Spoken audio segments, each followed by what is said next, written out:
صل وسلم يا ربي على النبي سيدنا محمد وآله وصحبه أجمعين. أنزل الكتاب على عبده ليكون للعالمين نذيرا. أشهد أن لا إله إلا الله وحده لا شريك له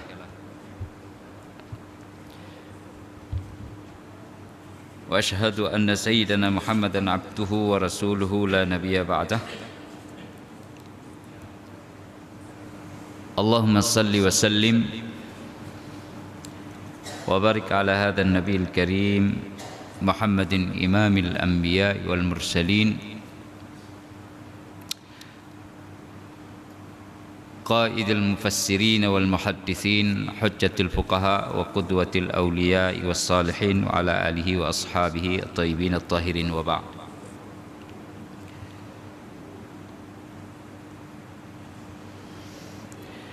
Para masyayikh asatid rahimakumullah, tungku-tungku orang tua kami yang kami muliakan, alim ulama, cerdik pandai, tokoh-tokoh masyarakat, majelis sidang jamaah sahabat sekalian yang dirahmati Allah Subhanahu wa taala. Pada malam yang berbahagia ini, bersyukur kita kepada Allah Subhanahu wa taala atas limpahan nikmat dan karunia kepada kita.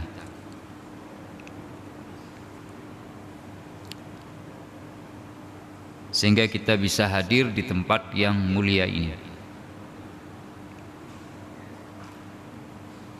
Selawat dan salam kepada junjungan alam Nabi besar Muhammad sallallahu alaihi wasallam, al dan sahabat sekalian.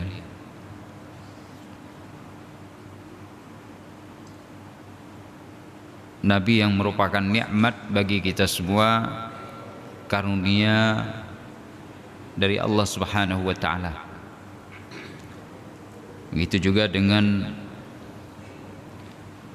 keluarga dan para sahabat beliau sallallahu alaihi wasallam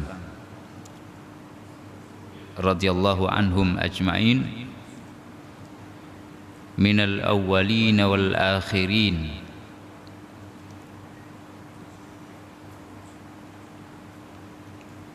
Fahumul muhajirun wal ansar min ashabi Rasulillah sallallahu alaihi wasallam.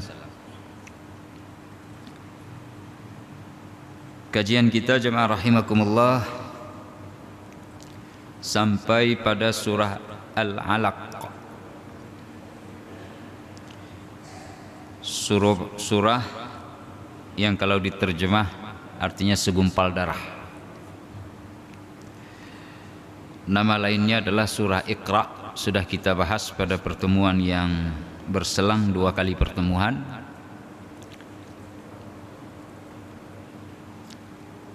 Atau bisa juga dinamakan dengan surah Al-Qalam. Sebenarnya ada surah Al-Qalam lagi di tempat yang lain. Ini juga dinamakan dengan surah Qalam. Kalau di sana surah Nun wal qalami wa ma yasturun. Di sini disebut dengan surah Al-Qalam, di sana namanya surah Nun wal Qalam. Jadi bisa kita bedakan masing-masing. Kenapa dinamakan surah Al-Alaq? Karena pada ayat yang kedua tersebut khalaqal insana min 'alaq, yang telah menciptakan manusia dari segumpal darah. Kita sudah bahas ini. Lalu mengapa dinamakan dengan surah Iqra?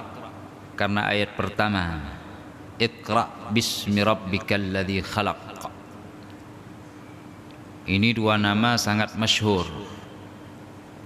Meskipun kesemua nama dari surah-surah Al-Quran sebagaimana pernah kita sampaikan berkali-kali adalah tauqifiyah.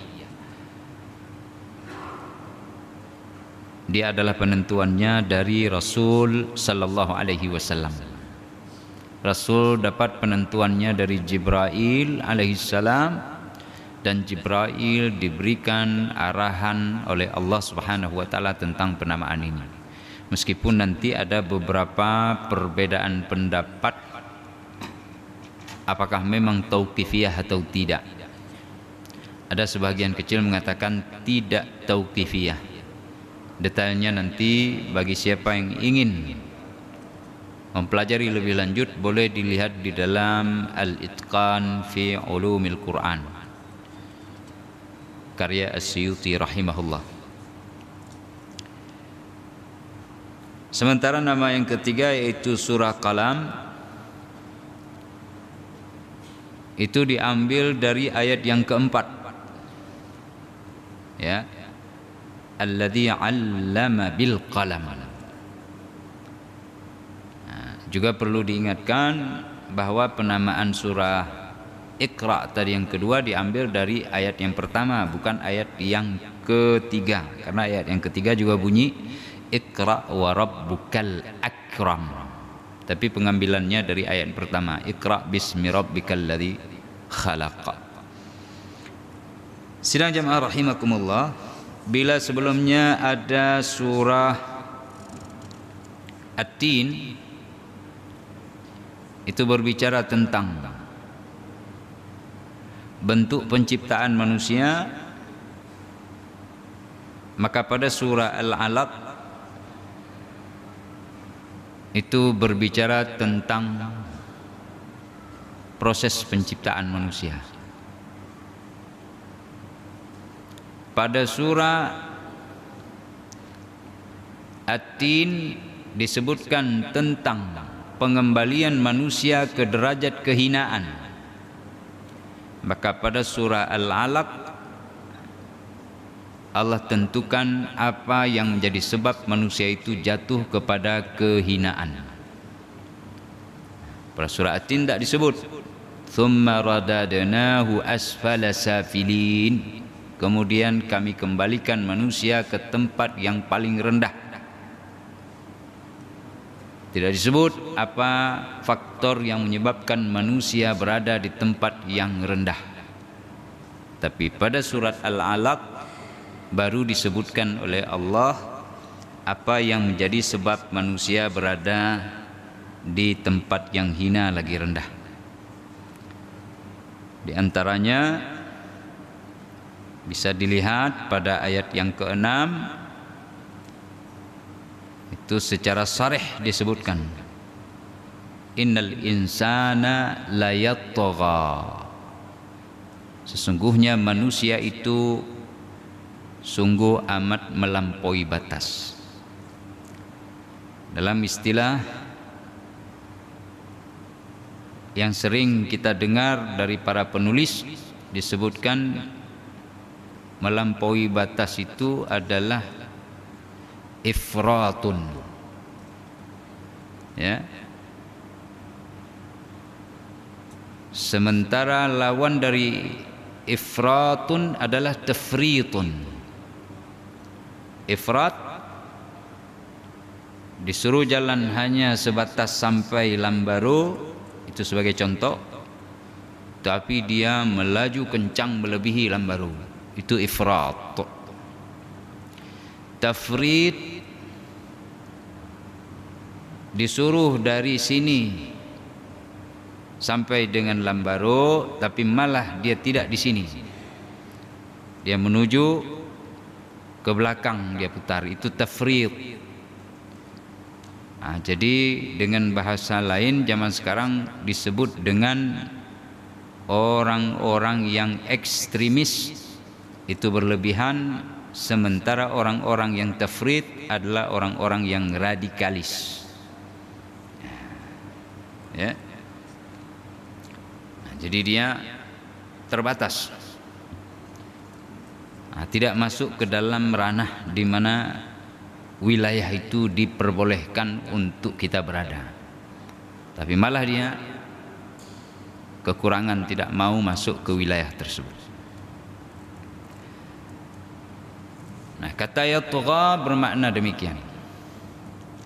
Dan dia tidak hanya berlaku pada sikap dan perilaku manusia, baik perilaku itu bersifat hakiki maupun maknawi. Hakiki mana bisa dilihat bentuk performanya, ya, disuruh salat maghrib itu 3 rakaat, tapi dia bersikukuh melakukan salat maghrib 4 rakaat atau 5 atau 6, 7 dan seterusnya. Bukan karena lupa, bukan karena dia menjadi orang yang kurang waras, bukan karena dia sedang dalam keadaan mughma alaih, mabuk, ataupun syukuk, syak, ragu-ragu, atau depresi, tapi dia sengaja melakukannya, melebihinya, itu namanya ifrat.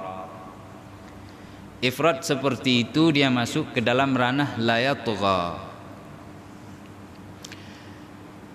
Jadi hakiki dia, performa yang dilakukan itu nampak. Ada makna la yatgha itu maknawiyan, itu dalam segala hal kita dibahas, ya, dalam segala hal. Contoh yang maknawiyan adalah sesuatu yang tidak berwujud secara fisikal, tapi ada di dalam sebuah pemikiran. Contohnya keadilan.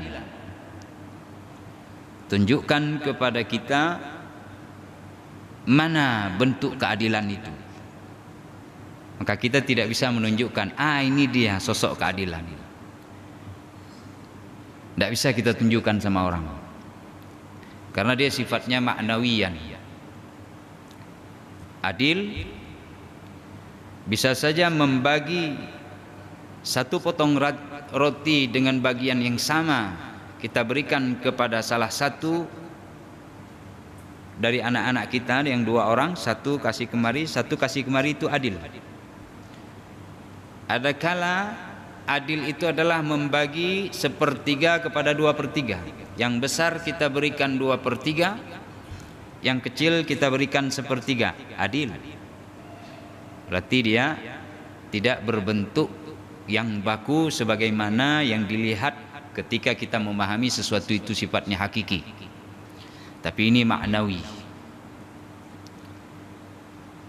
Bisa saja adil itu kita memberikan roti kepada salah satu anak, baik yang besar atau yang kecil, sementara satunya lagi kita tidak beri. Itu juga adil, dengan faktor-faktor yang mendukung untuk terciptanya sebuah keadilan di dalam persepsi yang diperbolehkan oleh syariat. Ada reason, ada alasan, ada illah, ada sebab, ya. Al-hukmu yaduru ma'al illah wujudan wa adaman. Kenapa kita tidak beri kepada anak kita yang satu, sementara roti sebenarnya harus bagi 2, itu adil? Sementara kita beri 1 tetap kita dikatakan adil, karena kita sedang memberikan pendidikan kepada anak, atau sedang mengajukan sanksi supaya dapat dia merasakan kesalahan, sehingga dia tidak mengulangi lagi kesalahan itu. Ini adalah bentuk keadilan. Hakiki dan maknawi dalam segala sesuatu bisa diterapkan. Tidak hanya di dalam hukum yang berhubungan dengan af'alul mukallafin, perbuatan seseorang, dan perbuatan itu bisa saja perbuatan anggota badan maupun perbuatan hati seperti niat. Itu juga Ya, af'al mukallafin, tapi bukan dilakukan oleh anggota badan, tapi hati. Ruku anggota badan melakukan, niat hati. Tidak hanya dalam permasalahan hukum seperti itu, sebagaimana misalnya kita mendefinisikan fikih. Ya. Apa itu al-fiqhu? Ya. Apa itu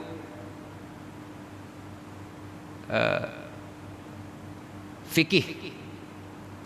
Maka terjemahannya adalah al-ilmu bil ahkam asy-syar'iyyah al-muktasabu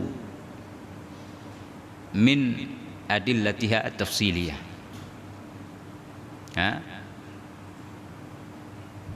Al-ilmu bil ahkam asy-syar'iyyah al-muta'allaqu bil af'al bi af'alil mukallafin al-muktasabu. Ilmu itu diambil dari berhubungan dengan itu. Bukan hanya itu, tapi juga di dalam kebahasaan. Coba perhatikan. Ya, mungkin sebahagian kita sudah pernah menghafal misal ini. Wal ismu minhu mu'rabun wa mabni li syabahim minal hurufi mudni kasyabahil wad'i fi ismai ji'tana wa fi mata. Ya, apa ya, li syabahi minal hurufi mudni kasyabahil wad'i fi ismai ji'tana wal ma'nawi fi mata wa fi huna wa kaniyabatin anil fi'li bila ta'assurin wa kaftiqarin ussila. Itu Alfiyah Ibnu Malik tentang al-mu'rab wal mabni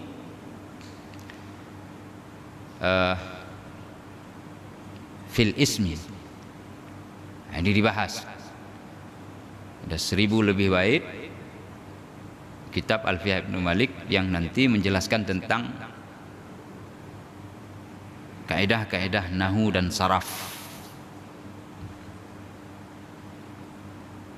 Nah, kalau kita lihat misalnya isim, nama sesuatu, pohon, asy-syajaratu atau syajarun. Ini dapat dilihat tuh. Itu pohon. Tapi ada sesuatu yang tidak berbentuk seperti tadi juga. Jadi saling melengkapi pembahasan kebahasaan nanti mencampuri permasalahan hukum. Ada hal yang memang harus dikaji dari sana. Begitu juga tentang kesabaran. Tidak ada kita bisa melihat performa bentuk kesabaran sama dengan keadilan tadi. Jadi dalam syariah itu kerjanya para ulama. Nah, la yatgha ini kalau kita masuk kemari, dia ada yang melampaui batas dalam bentuk fisikal, ada yang melampaui batas dalam bentuk yang maknawi, non fisik. Disuruh sabar, dia berlebihan. Disuruh untuk melakukan qisas misalnya. Kanun nomor 6 tahun 2014 tentang hukum jinayat, kanun jinayat di Aceh.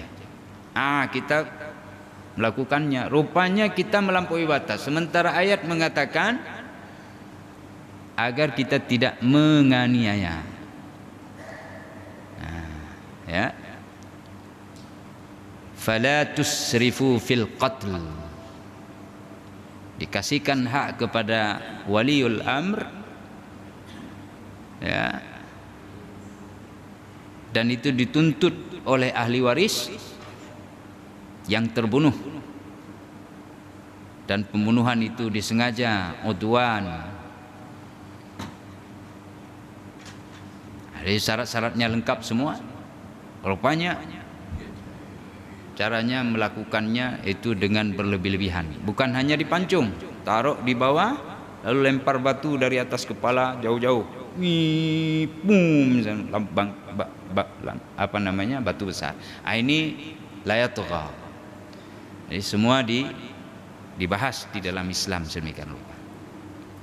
Maka sidang jamaah rahimakumullah, Surah Al-Alaq ini turun kepada kita itu merupakan rahmat dari Allah kepada semesta raya.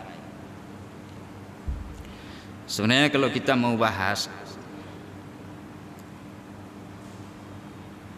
ini akan keluar dari tafsir surat Al-Alaq, tapi masih ada hubungannya yang sangat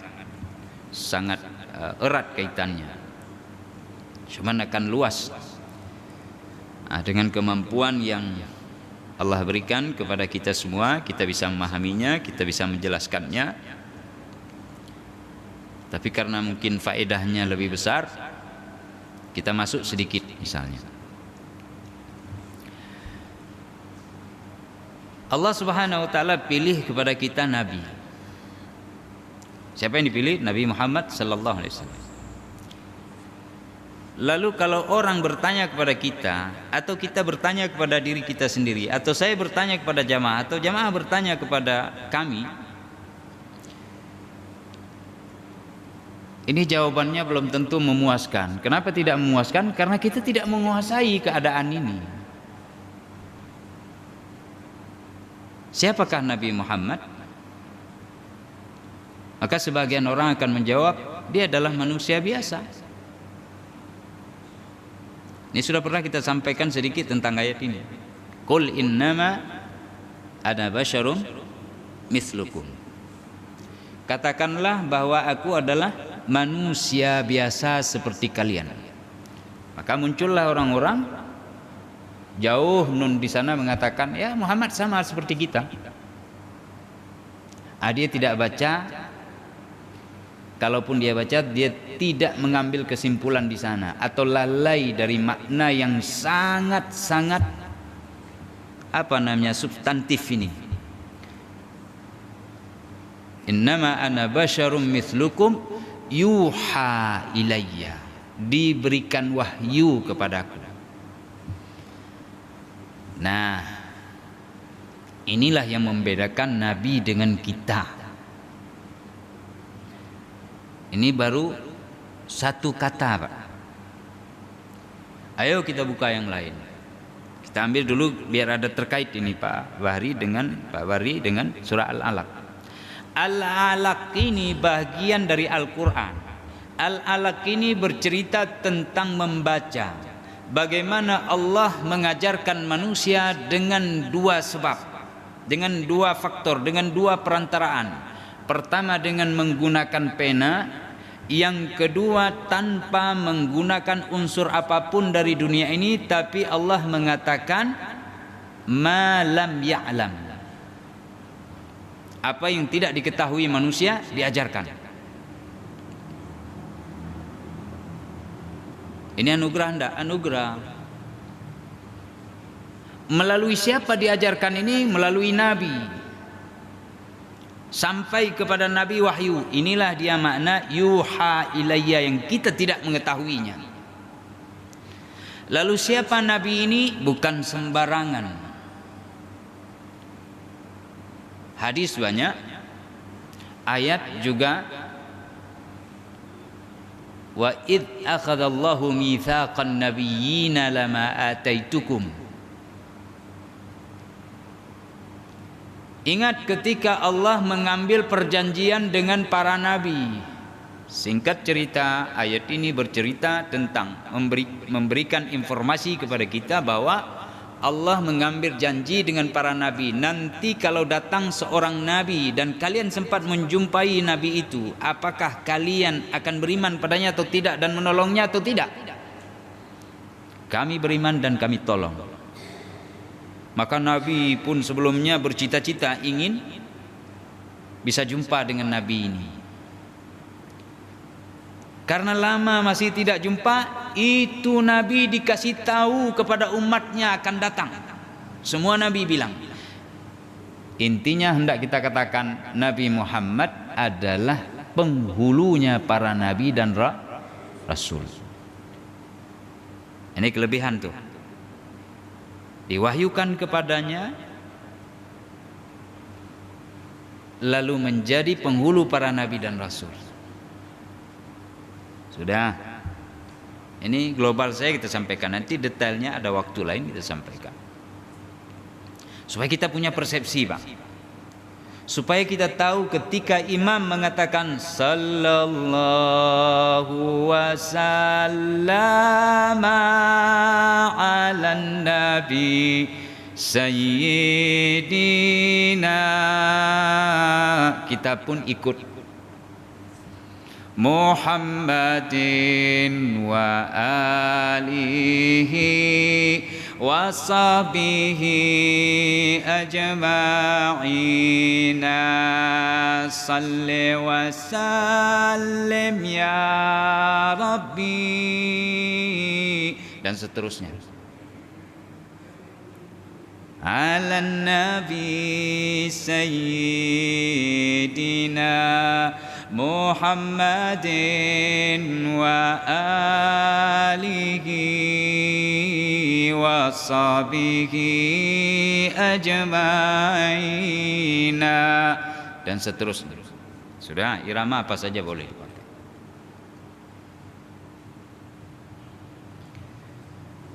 Nabi yang diwahyukan kepadanya dijadikan sebagai penghulu pada nabi, para nabi dan rasul. Diambil misaqun nabiyyina oleh Allah Subhanahu wa taala, perjanjian mesti mendukung dia dan beriman kepadanya.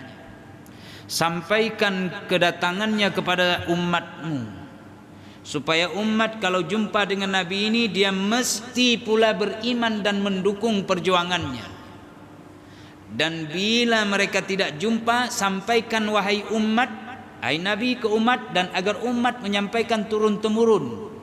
Para pewaris para nabi ini, para ulama mereka, para ahbar, para pendeta, sampaikan kepada umat rakyat biasa. Pemimpin dalam rumah tangga kasih tahu sama anak itu nabi akan datang.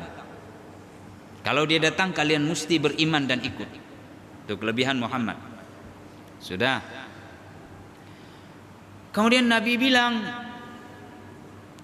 khairul qurun qarni, sebaik-baik masa adalah masaku. Thumma alladhina yalunahu, thumma alladhina yalunahu, thumma alladhina yalunah.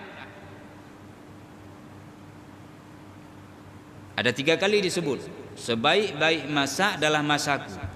Allah ciptakan dunia dan isinya, alam semesta ini dalam 6 masa. Ya, dalam 6 masa. Allah ciptakan dunia ini, lalu sudah tercipta dalam 6 masa. Berjalanlah masa dengan adanya ciptaan setelah itu, sebagaimana sunnah kauniyah yang Allah ciptakan. Tetapi dari durasi waktu 6 masa sebelumnya di sisi Allah dan masa berjalannya kauniyah, yang paling baik masanya adalah masa Rasulullah. Khairul quruni qarni, nabi yang utama dan diutamakan penghulunya para nabi dan rasul, nabi pilihan, dan dibangkitkan nabi itu pada masa yang terbaik dari masa yang Allah ciptakan. Dalam sisi berjalannya kehidupan. Sudah.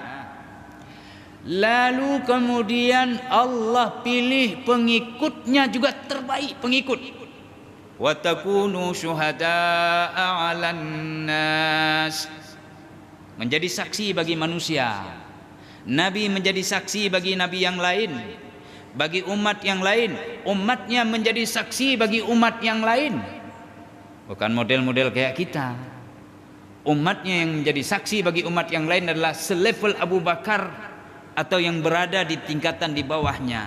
Paling tidak kita katakan adalah levelnya para sahabat yang hidup pada masa Rasulullah, levelnya para tabi'in, dan levelnya tabi'in. Ini paling kurang. Dan orang-orang saleh yang nanti pilihan Allah SWT. Untuk apa dipilih? Untuk mewujudkan kemuliaan Nabi yang besar ini. Ini makna yuha ilayya. Jangan begitu dengar nama Nabi Muhammad biasa aja. Maka wajar Nabi katakan, orang yang pelit adalah orang yang mendengar namaku tapi dia tidak mau berselawat kepadaku. Ndak main-main Nabi. Krit, pelit, luk kuduk, cilit. Dia tidak mau berselawat ketika mendengar nama Nabi. Paling kurang ndak berselawat lisan, berselawat hatinya. Allahumma salli wa sallim wa barik alaihi. Ini pilihan Allah. Kemudian setelah dipilih di masa kurun yang baik, dibangkitkan, dipilih lagi di tempat bumi yang paling mulia dari dunia ini.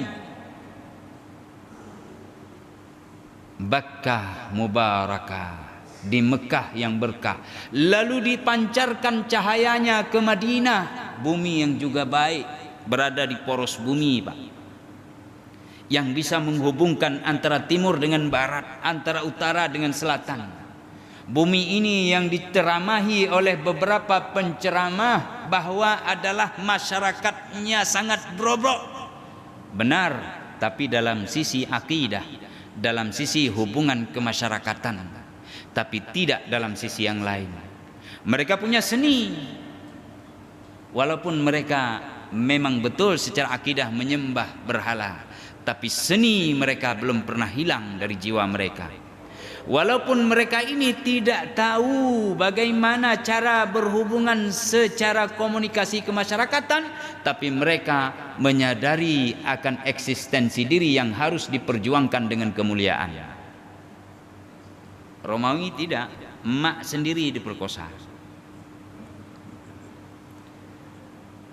Parsi tidak, seluruh dunia bobrok. Di sini Allah pilih. Akhi akan berikan contoh. Perhatikan baik-baik supaya kita tidak terkontaminasi pikiran kita. Dan kita sampaikan ini kepada anak kita. Benar, wallahi. Adalah kakeknya Abdul Muttalib. Tidak punya anak. Lalu minta kepada Allah, ya Allah, kalau engkau berikan anakku hingga 10, akan kusembelih 1. Ya. Pertama tadi harus ingat bahwa masyarakat Arab adalah masyarakat yang betul-betul unggul dibandingkan dengan bangsa lain pada waktu itu. Walaupun memang dia bobrok dalam segi akidah, ya, dalam hubungan al-ijtimaiyah. Tapi untuk diketahui, tidak ada satupun bangsa yang berangkat dari utara menuju ke selatan yang berdagang lalu dirampok di Arab Saudi, di tanah yang mulia ini. Arab Saudi belum ada, karena ini kerajaan. Salah. Tidak ada orang yang dari timur menuju ke barat, dari barat pulang ke timur, misalnya melintas di tengah poros dunia ini, yang mereka diganggu. Enggak. Coba ke Romawi sana, dirampok, perompaknya banyak betul. Orang Arab tidak. Ini kalau mau dibedah panjang lagi, Pak, tapi kita cukupkan ini beberapa saja. Tentang masalah kualitas bangsa ini, kualitas bahasa, kualitas seni. Guru kita Dr. Mustafa misalnya, dikenal di kampung kita, dikenal di luar. Dosen bidang eksat fisika, Pak, ya. Kasih soal sama beliau, tidak perlu ambil pena, dek hasilnya tahu. Tanya masjid ini bagaimana kita ukur luasnya, beliau cukup berdiri di sini walaupun yang digunakan bukan fisika, misalnya matematika. Beliau lihat pakai Pitagoras, tahu berapa luas semuanya. Ini kemampuan beliau. Orang salut, mantap Dr. Mustafa, luar biasa. Simpan dulu Dr. Mustafa. Saya ingin ambil satu. Dipuji oleh orang, adakah diketahui kehidupan masa kecilnya? Kalau ada yang ketahui lahirnya di mana, tahun berapa, dari ayah dan ibu keturunan ini, tapi tidak diketahui bagaimana beliau berlarian di pematang sawah, tidak diketahui bagaimana beliau cara menangkap ikan di antara selokan, Muhammad. Allah pilih generasi yang menghafal setiap gerak dan diam Nabi, lalu kemudian direkam, lalu muncullah hadis-hadis. Coba bayangkan kemuliaan Nabi ini. Ada sama dengan kita manusia biasa? Supaya kita tahu kelebihan Nabi, maka jangan lecehkan Nabi. Satu, ini sebenarnya Iqra tadi ini karena udah masuk, saya masuk terus, tenggelam terus gitu kan. Kakeknya bilang, ya Allah, kalau 10 anakku maka satu ku sembelih. Rupanya begitu lahir 10, diputar, diundi. Kemana anak panah? Ke Abdullah. Ini yang paling tampan, ini yang paling baik akhlaknya, ini yang paling sopan. Ini yang berada di dalam penyerahan diri kepada Allah secara totalitas. Itu pula ditunjuk sama anak panah. Tapi kakeknya Nabi atau ayahnya Abdullah atau Abdul Muttalib bin Hashim, ya, apa kata beliau? Aku harus sembelih ini Abdullah karena janjiku dengan Allah.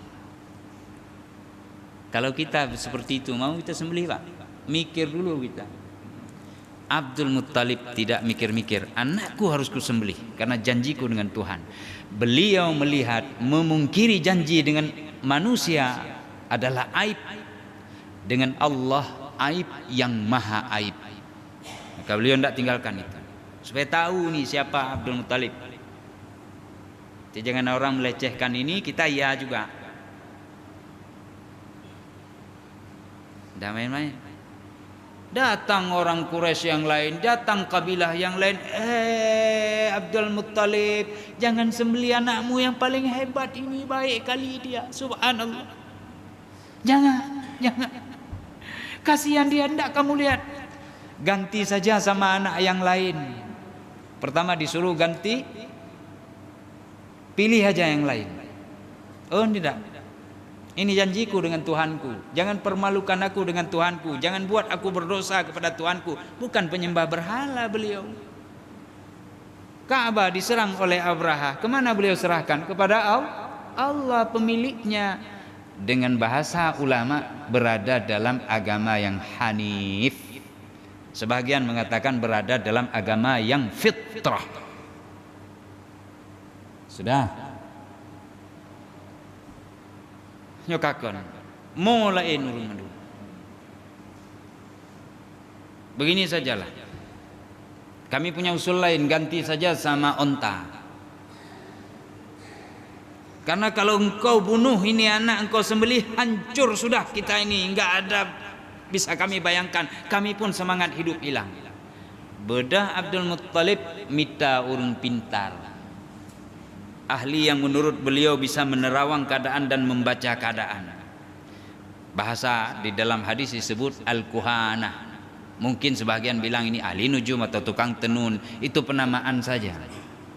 Ya, cuma hanya ingin mendengar pendapat. Bagaimana menurut kalian? Kamu ganti saja sama onta, sebagaimana kawan bilang. Begini saja, coba dulu sekali lagi, diputar lagi, puk, kena ada Abdullah lah. Kapalau, ken kuhana, menantip neputar menyementang itu nyok kenan hanya itu nyok lain netamah tiploh go, diputar sampai dengan 30 kali. Maka jadilah 300 ekor unta, bukan 100 Pak. Itu penceramah bilang 100, mungkin dia punya hadis. Riwayat benar, tapi riwayat yang benar menurut Qadhi Iyad adalah 300 ekor onta. Baru kemudian ini kakeknya nih mulia dengan janji. Lihat bapaknya sekarang, Abdullah. Orang sudah puji-puji, bukan hanya yang laki yang memuji, truk bak perempuan dipuji. Ubena ni inang ya dendang dro supaya jut ke perumah Abdullah. Ini sering kita dengar kan? Nah, sering didengar dari dulu, banyak penceramah bilang begitu. Tapi Abdullah tidak tertarik. Beliau hanya tertarik kepada Aminah binti Wahab. Menikah, singkat cerita. Ini cara melihat kemuliaan itu. Menikah. Hanya 1 minggu bersama Aminah, berangkat pergi berdagang. Musafir. Rupanya musafir selama-lamanya, tidak pulang lagi. Pertanyaan kita, apa visi dan misi keberadaan Abdullah di dunia ini? Apakah beliau punya kedudukan yang hebat di kalangan masyarakatnya, dieluk-elukan lalu bilang, "Hei, kampanye pilih aku sebagai suku kabilah"? Tidak ada ambisi itu. Itu bukan visi, bukan misinya. Misi dan visinya dalam dunia, hendak kita katakan, adalah untuk meletakkan benihnya Nabi kita sallallahu alaihi wasallam atau cikal bakal Nabi kita di dalam rahimnya Aminah. Yang Aminah ketika mengandung Rasulullah, setiap malam melihat malaikat datang mengipas-ngipas, memberikan kabar gembira padanya. Kita tuduh dia ahli neraka. Paham? Ibu pula saya panggil. Ada ibu kebetulan empas salah satu. Paham Pak ya? Behana muhodah mulia Nabi. Itu satu. Belum lagi karakteristiknya Nabi, belum lagi sabarnya Nabi, belum lagi syajaahnya Nabi, karena berada di dalam tugas dan tanggung jawab beliau harus menjadi mithalian, menjadi contoh teladan bagi semesta raya, bukan hanya kepada umat yang berada hidup bersama beliau, tapi semesta raya sampai dengan kiamat diakui. Pak, sudah habis?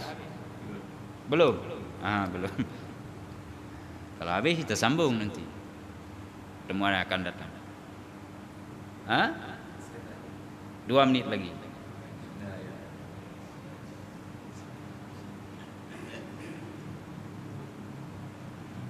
Ya. Coba perhatikan. Meninggal. Ibundanya kedatangan malaikat siang malam, dikasih berita gembira, disayangi oleh umatnya, kaumnya. Umur 6 tahun Nabi, sebelumnya bapak meninggal masih dalam kandungan. 6 tahun Nabi, Aminah wafat. Dipegang oleh kakeknya 2 tahun, umur 8 tahun wafat lagi. Dipegang pengasuhannya oleh Abu Talib, yang Abu Talib sudah terkontaminasi menyembah berhala. Sama istrinya juga demikian. Seharusnya Abu Talib yang miskin itu, yang tidak ada harta, susah hidup sendiri, untuk sendiri susah, masuk lagi Nabi beliau asuh, bertambah berat susah. Maka Abu Talib pijut-pijut, tapi Nabi hanya pijut. Dalam hadis beliau tumbuh, kalau umur anak-anak lain sebaya 5 tahun, beliau sudah sebaya 10 tahun, 2 kali lipat. Maka Allah pilih tulangnya kuat, tampilannya tampan, bola matanya jernih, bahasanya budi luhur. Beda. Anak lain umur 5 tahun mantang ilake pelepuk meriah untuk pegak tangan, pegak motor, garis-garis hati jalan. Nabi tidak lagi pikir pelepuk meriah, karena matang pikirannya. Siapa yang menjaga? Allah. Adakah sama dengan manusia biasa? Tidak sama. Yuha ilayya. Baik kalian didengar nama. Ini belum lagi kita lihat bagaimana keberaniannya dalam perang, berada di front terdepan, orang lain berlarian, Nabi tidak lari. Belum lagi nanti bagaimana waktu masa kecilnya batu semua, kayu tunduk padanya, awan menaunginya. Nasaban ngendron, mengelun pilih beh di ulah mana taban. Ilun jak laura lara kajak kena awan, hantam ija awan, malah iplung ji tu bekal kaplung ile. Nabi tidak dinaungi. Pohon tunduk, batu mengucapkan salam. Binatang beriman kepadanya, datang lalu berbicara. Unta datang, kenapa kamu? Aku ditarik-tarik dulu waktu masih muda, kuat tenagaku, dipuji-puji. Sekarang tua, aku tidak sanggup tarik. Wahai Nabi Allah, aku dipukuli. Datang pada Nabi menangis, dia bercerita. Nabi mengunggah gedenga. Sesungguhnya onta ini bercerita tentang kepedihan hidupnya. Hati-hati jangan zalimi. Ada dhab yang kemudian mengatakan ushhidullah ala annaka rasulullah. Aku bersaksi kepada Allah bahwa engkau adalah Rasul Allah. Nah, kira-kira yang lainnya.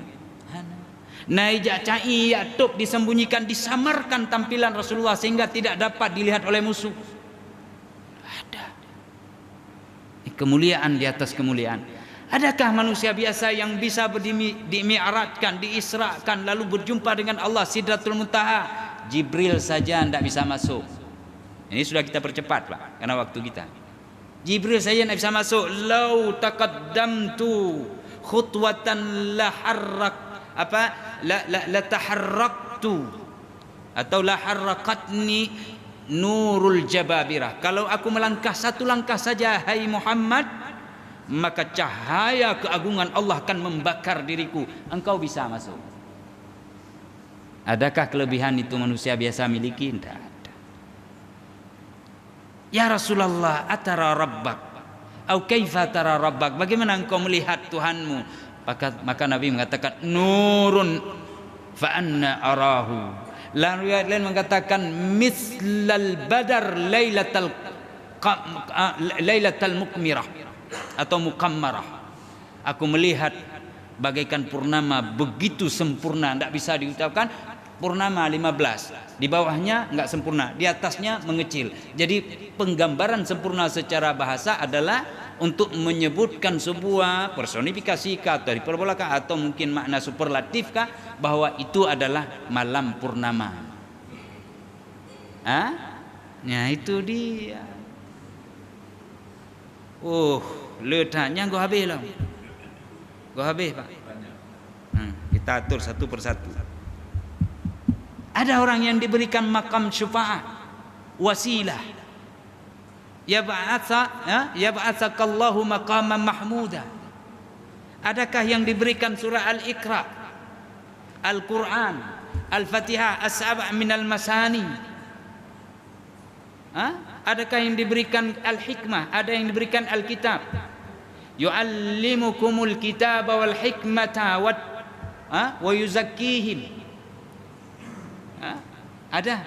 Tidak ada. Ini pilihan betul. Maka sallu alaih. Allahumma salli wa sallim wa barik alaih.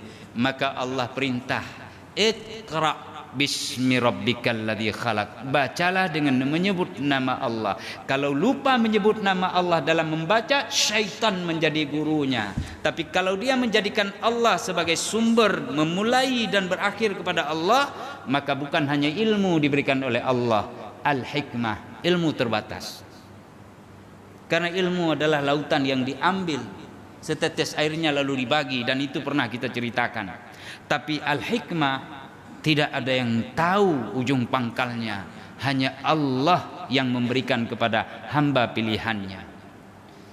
Wa ma utitu minal ilmi illa qalila. Kalian tidak diberikan ilmu kecuali hanya sedikit. Itu ilmu sedikit. Maka anggar, ego, takabur, tajabbar, lagi Fir'aun, lagi Karun, nyoku minta hartanya ngecarang roh ku hanaruh waka laki bagi-bagi. Dah ada, jangan begitu. Ilmu itu sikit, tapi hikmah, yu'til hikmata may yasha wa may yu'tal hikmata faqad utiya khairan katsira. Wa ma yadzakkaru illa ulul albab. Allah memberikan hikmah kepada siapa yang dikehendaki. Dan siapa yang diberikan al-hikmah, maka sungguh dia diberikan kebanyakan yang amat banyak. Dan tidak ada yang bisa mengambil pelajaran kecuali orang-orang yang punya mata batin. Ayat menyebutkan wa yu'allimuhumul kitaba wal hikmah. Nabi yang Arabi yang tidak bisa baca tulis, al-ummi, itu mengajarkan pada kalian al-kitab dan al-hikmah. Nabi dikasih lautan hikmah kepadanya, maka dia bukan manusia biasa, tapi pilihan Allah yang dibentuk dalam kata fahuwal mustafa wa sayyidul mujtaba sallallahu alaihi wasallam. Saya kira demikian saja untuk sementara. Kalaupun ada penafsiran, ambil saja penafsiran dari kalimat Iqra. Barakallahu li wa lakum. Subhanakallahumma bihamdika asyhadu an la ilaha illa anta astaghfiruka wa atubu ilaik. Wassalamu alaikum warahmatullahi wabarakatuh.